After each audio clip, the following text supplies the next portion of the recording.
สบายดีมื้อนี้เนาะเราได้นัดกับแขกพิเศษเป็นยูทูบเบอร์ที่โด่งดังอยู่ในประเทศลาวปัจจุบันนี้ชื่อช่องเพิ่นคนบ้านนอกเนาะแต่เพิ่นเอาแขกมานำผู้หนึงชื่อมาร์คผู้นี้จะมาเที่ยวประเทศลาวแล้วเพิ่นก็มักหลายแล้วเพิ่นจะบ่กลับเลยเพิ่นสิอยู่นี่เลยเพิ่นว่าเนาะแล้วเดี๋ยวนี้กำลังสิไปรับเพิ่นอยู่แคมป์ทางแล้วพาเพิ่นไปกินเฟอเลยเป็นไดสบายดีนี่จูน่ะเพื่อสิเจอกันเนาะ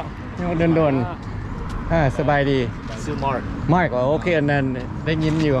อันน่ะซื้อน้อยถ้ามันหลายน้อยมาพี่ก็เลยเปลี่ยนซื้อเป็นนิโอตอนมาอยู่นี่2014อยู่ได้2ปีใส่นิโอนำใส่น้อยก็ได้นิโอก็ได้เนาะอันนั้นไอโจ้คือกันเนาะได้ยินอยู่ว่าหอยอันน่ะติดตัวมานำกันว่าซะเด้อันน่ะหอมบ้านน่ะยอดที่ใช่นี่ยอด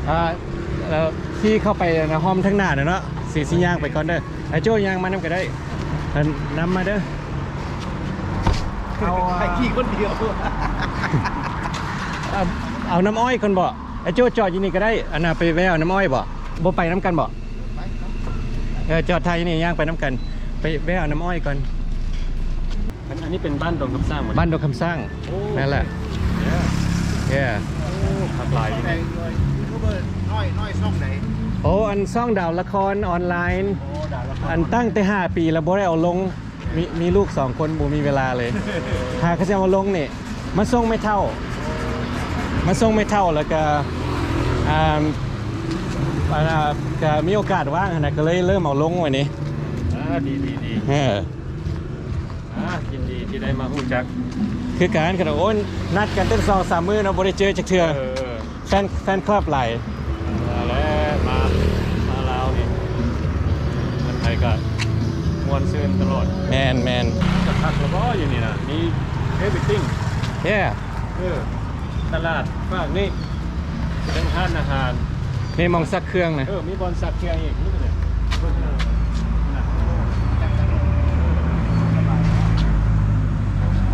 สบายวันนั้นค่อยเลาะไปเอาน้ำอ้อยก่อนได้ยินมาพากันไปกินกาแฟแล้วเนาะยังไม่ได้กินข้าวติยังเพิ่นกำลังซีควบเป็ดให้กินสู่กินว่าสิปิ้งเป็ดบ่ฮู้ว่าเพิ่นซื้อป่ามาหรือบ่คันว่าอยากข้าวเปียกเนาะกินอยู่นี่ก็ได้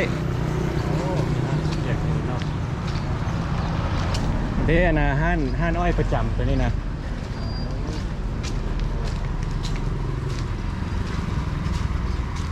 ขอซื้อน้ำอ้อยเด้อจองได้ป่ะจองไอ้โจ้ดิสาวยิ้มดีนะเอาเพิ่นเด้อยิ้มเจ้านี่บากกว่าน้ำอ้อยเลยไม่ได้ซื้อเพิ่นได้ไอ้โจ้เอาบ่อันยูทูบเบอร์บ้านเขาเนี่ยไม่ได้ซื้อบ้านเอา3 จอก3 จอกไอ้โจ้เลยแล้วก็เอาคือกันว่า3 จอกโอเคเอา4 จอกเนาะ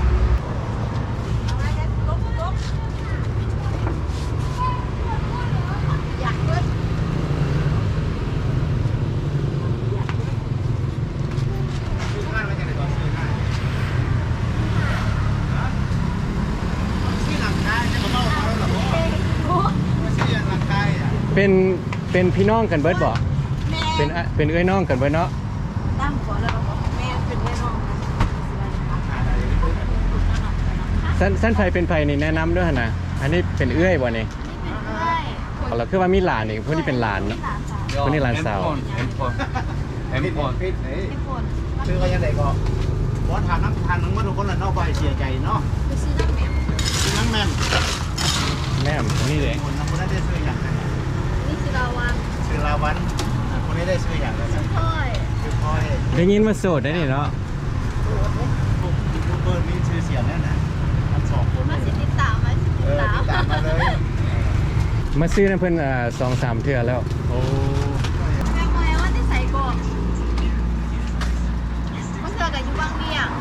เกิดใส่ดาว่าจะบางเมียงโอ้ยมาจากทางไกลแต่ว่าโซนนี้มันพวกไปบ้านเห็นไปไหน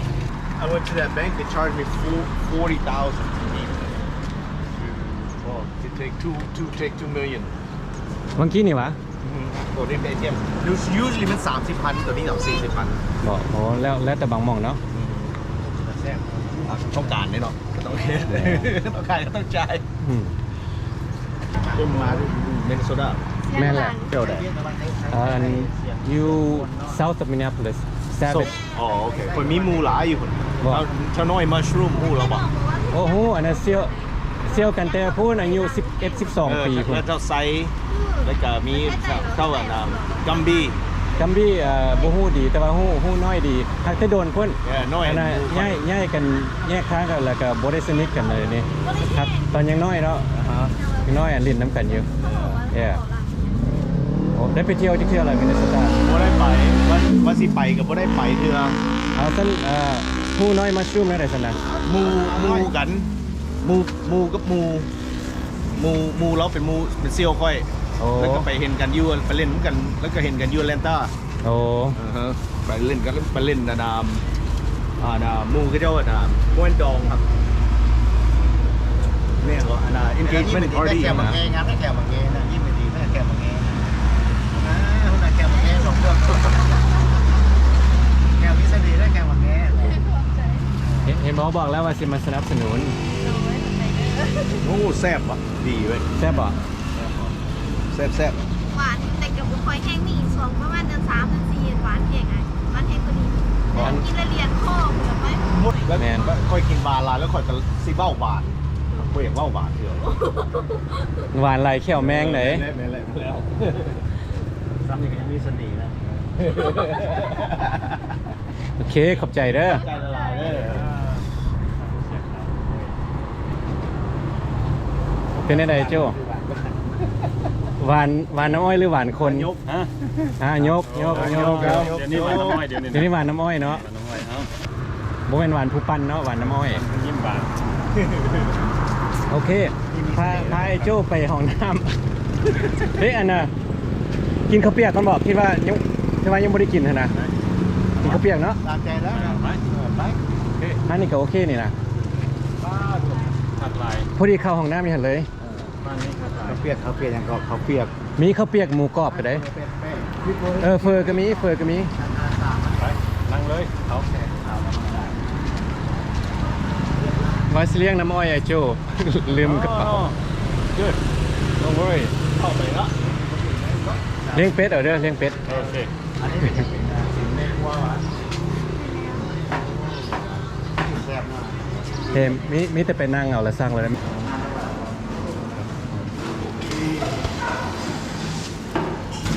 จะมาโดดกันเลย มาเที่ยวนี่หวะมาฮอดแต่วันจันทร์ ก็ส่งเปิดซีนซะ สวยสิ งัว อันนี้ข้าวเปียกอย่าง ข้าวเปียกไก่เปิ้ลหมูกรอบ เปียกไก่ เอาเฟอร์เด้อถ้วยน้อย เปียกไก่2โซซิสสด2 นั่นแหละเอามา ใจ เลย ประเทศลาวเลยประหยัดกลับไม่ แม่นว่ะ เคยมาจากเทืออะไร เทือนี่เทือที่2 เทือโอ้มาที่แต่ปีใด ปี2002 2003เข้า2002เข้ามา2003มาแล้วติดใจบอกแม่ว่าโอ้ย้ายไปอยู่พุ่นแล้วก็บอกว่ามึงทอนเงินหลายวันมึงจึงไป แล้วมาวันนี้อยู่เลยวันนี้ ที่ซอกซื่อ โอ้ไอโจ้เด้ยังอะไรมาเที่ยวแล้วมาเที่ยวอยู่พี่เลยมาเฮ็ดอย่างคลิปเป็นอย่างนี้พี่เลย เที่ยวไปเที่ยวมาเอาอันสิว่าดีอยู่พี่แล้วครับอยู่ประเทศลาวนี่ แม่นอันนี้ก็ติดใจนะเอาให้มาร์กกัน เอาคนรู้แล้วคนรู้ เอาเลย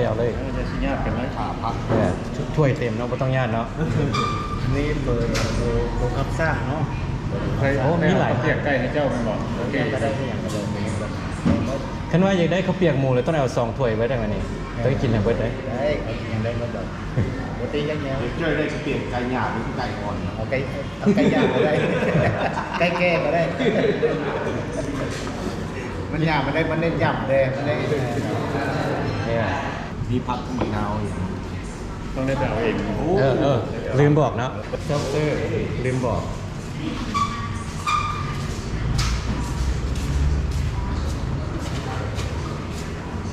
นี่มีครบ เจ้าเสือคอยจะเอาใส่ ทำทั่วครับน้ำสลัดโอ้จะมักขนาดนั้นเนาะ เนยหอมลาบอีกทีจะมีได้อเนยหอมลาบพอได้ครับไหลอันนี้ใส่นี่ เอาอย่างนี้เนี่ยนิ่มเนาะแซ่บเลย เน เนี่ย ยครับข้าวเปียกกันนะนี่ถั่วงอกเลยเนาะ งอกเลย ถั่วงอกน้ งอกใส่ถ้วย ำ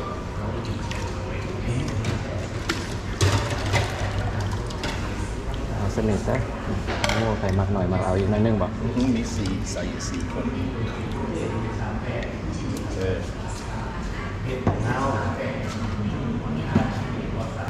อันนี้เอาบอก เอาสลัดเอา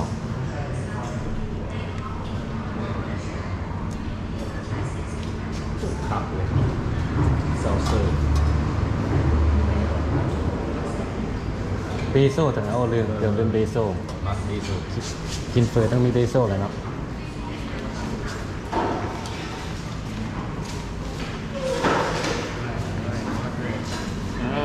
เซล Puro เซอ na ร์ iba may may popo. ฮะ Puro na iba may so may kayo ko ra. มือนี้มือแข่งเสิร์ฟอีกแล้วมือแข่งเสิร์ฟ May kayo sa. นะว่าเป็นยังเนาะ บรรยากาศก็ดีอากาศก็ดีเนาะมันได้จะมาพวกยูทูบเบอร์ซึ่งน้อยก็เป็นแท็กซี่เนาะผสมผสานกันกับบรรดาโจนมันนอกนะโยนในใจที่ผู้จักกันเนาะ น้อยนี่เป็นยูทูบเบอร์นะบอกช่องอันพี่น้องเลย โอ้อันน่ะซ่องดาวละครออนไลน์ เอาลงไป5 ปีแล้วแต่ว่าบ่ได้เอาลงหลาย แล้วก็ออนไลน์สตาร์กี้กับโบอันมีเวลามีโอกาสอันไหนเนาะสีโพส แมนเริ่ม5 ปีครับเอาลงแล้วก็มีลูกแล้วก็วนน้ำลูกแล้วก็บ่ได้เอาลงเลย มีลูกแล้วก็ยูทูบก็เงียบไปเลยเนาะ แมน กินก้อนอันนี้กับข้าวเปียกเส้น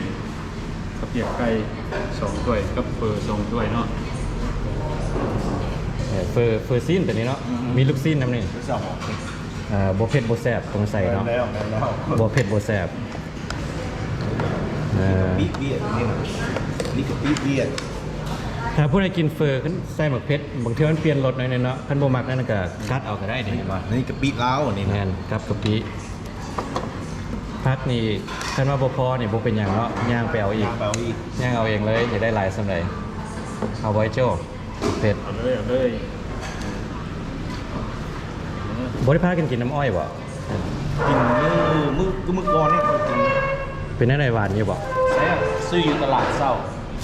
ได้เนาะเย่มัน เยอะ หวาน อันนี้มาปุ๊บก็ได้กินปั๊บนี่นะเป้าหมายเลยเนี่ยน้ำอ้อยนี่เป้าหมาย ไปพวกไป เดี๋ยวพี่น้องจอก15,000 กีบ คนละ4จอก 15,000 กีบเนี่ยที่ต่างประเทศนี่จอก มันก็แล้วแต่บางงานก็15 ดอลบางงานก็20 ดอลเท่าไหร่ตัวน้อยน่ะ10 ดอล15 ดอลตัวใหญ่นี่20 ดอล ต่อไปมอลติมอลเวลา ว่าสิมาเลี้ยงแขกว่าซะเนี่ย โอ้ยบ่เป็นหยัง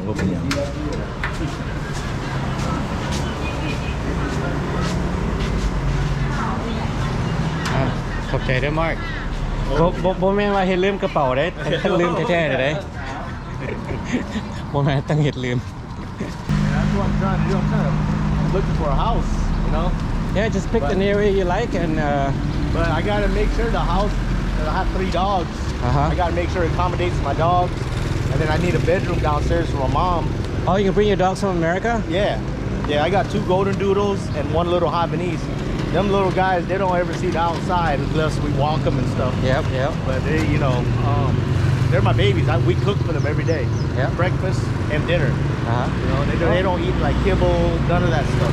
They're bougie ass dogs. เนาะจะขอปิดคลิปเท่านี้กันเด้อแล้วขอติดตามกันในคลิปหน้าเนาะ